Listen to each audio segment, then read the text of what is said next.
C'est le vendredi demain, le 12, et c'est moi qui ai sollicité de venir tout de suite.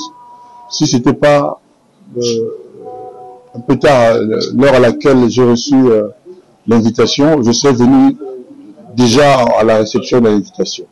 J'avais hâte donc d'y aller. Et je voulais, d'entrer en matière, dire bravo au CESAC. Et enseignant à l'ISV de cette organisation, parce que c'est pour la première fois que cela se réalise en RDC. Vraiment, c'était notre rêve qui s'est réalisé. Nous avions toujours participé à des congrès en France et partout à travers le monde, mais aujourd'hui, c'est pour la première fois que cela se passe chez nous. On ne peut pas venir d'un congrès et rentrer tel qu'on est venu. Il y a toujours quelque chose, un gain sur le plan des connaissances scientifiques et techniques que nous emmagasinons. Donc c'est toute une formation. Ce n'est pas un temps perdu, c'est un temps pour nous revigorer et pouvoir comprendre surtout les innovations en matière comptable, fiscale, d'audit, ainsi de suite. Merci beaucoup. Agréé par l'ONEC. Important pour l'ordre et pour les experts comptables. Et nous espérons que nous allons continuer dans la même direction. Nous allons améliorer et nous allons jouer notre rôle pour une certaine transparence dans l'économie congolaise. Après vous, quel peut être l'apport de ces congrès pour la population congolaise surtout? Non, mais il faut savoir que nous avons un problème d'emploi à RDC. Ce problème peut être résolu si de plus en plus on pousse les PME à se développer. Les PME peuvent se développer que s'il y a l'accompagnement des comptables, des experts comptables pour leur croissance, pour leur bonne gestion et pour leur performance. C'est quand même important qu'il y ait des entreprises privées pour créer de l'emploi. En tout cas, c'est vraiment une réussite. C'est la première, il y en aura d'autres qui viendront. Nous avons eu la grâce de voir et puis d'apprendre l'expérience qui se passe ailleurs. Et maintenant, nous voulons aussi que le Congo soit aussi sur la même ligne de conduite pour que nous puissions valoriser cette profession qui est l'expertise.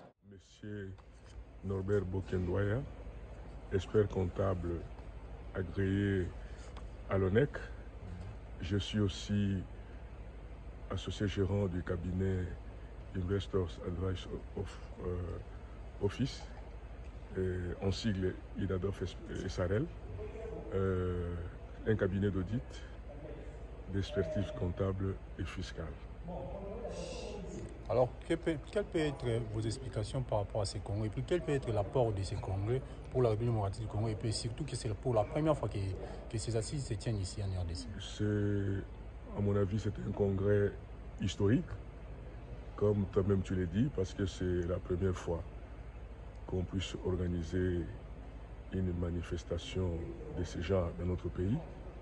Et surtout que notre ordre est trop jeune. Il venait à peine de naître en 2016, si j'ai encore bonne mémoire.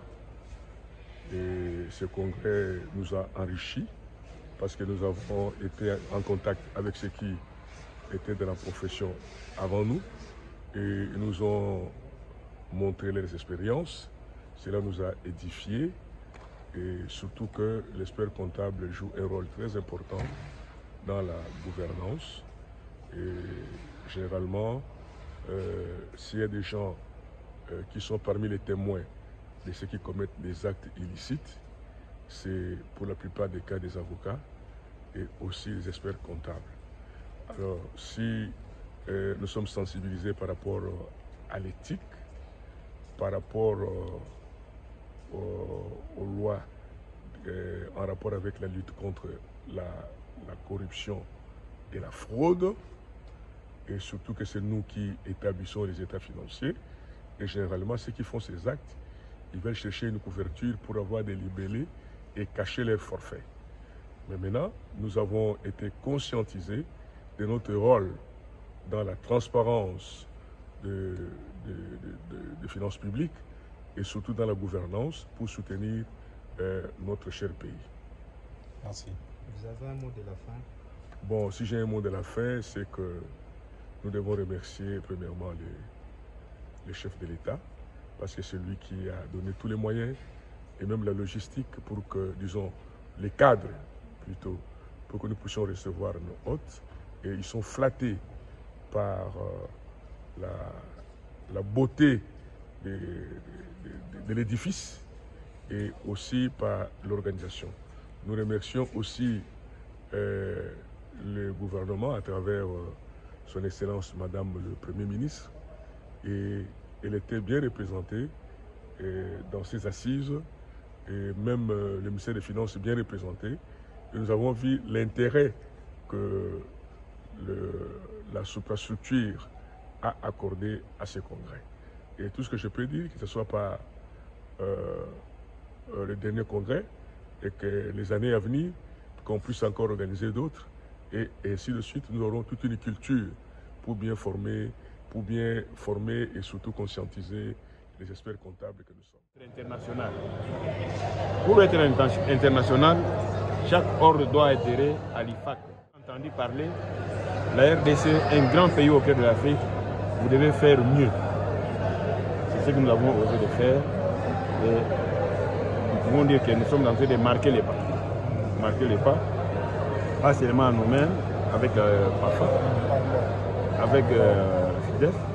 Donc nous sommes en train de marquer les pas avec toutes ces fédérations internationales pour qu'ils puissent nous accompagner, afin que nous soyons aussi membres de l'IFAC. La plupart des gens ne savent pas. Quoique nous avons payé les droits de participation initiale, mais celui qui nous a offert ce bâtiment, c'est le ministre des Finances seulement. Donc nous avons commencé les démarches depuis le mois d'octobre 2023. C'est le ministère des Finances qui nous a donné l'autorisation de passer nos manifestations ici. De un. De deux, certes, nous n'avons rien reçu du gouvernement, mais nous avons, tout ce que nous avons fait, comme on le dit souvent, c'est sur nos ressources propres. Dire que le ministre des Finances n'est pas venu, le ministre de la Justice n'est pas venu, non. Je voulais vous expliquer quelque chose que vous devez retenir. En comparatif avec l'ordre des experts comptables de la France, ils ont des tableaux. Il y a des experts comptables qui sont dans le tableau de ordre des experts comptables français, et il y a des assises des compagnies de commissariat aux comptes. Les ordres des experts comptables sont sous tutelle du ministère des Finances et Économie, qui régit, donc qui participe chaque année au congrès des experts comptables français. Tandis qu'aux assises des commissariats aux comptes de la France, c'est les ministres de la Justice qui participent. Ici, chez nous, nous avons un seul tableau. On a réuni tout le monde ensemble. C'est pour ça les soucis des organisateurs que nous sommes. Nous avons voulu faire appel au ministre des Finances et au ministre d'État et au ministre de la Justice. Mais vous savez que nous organisons la manifestation.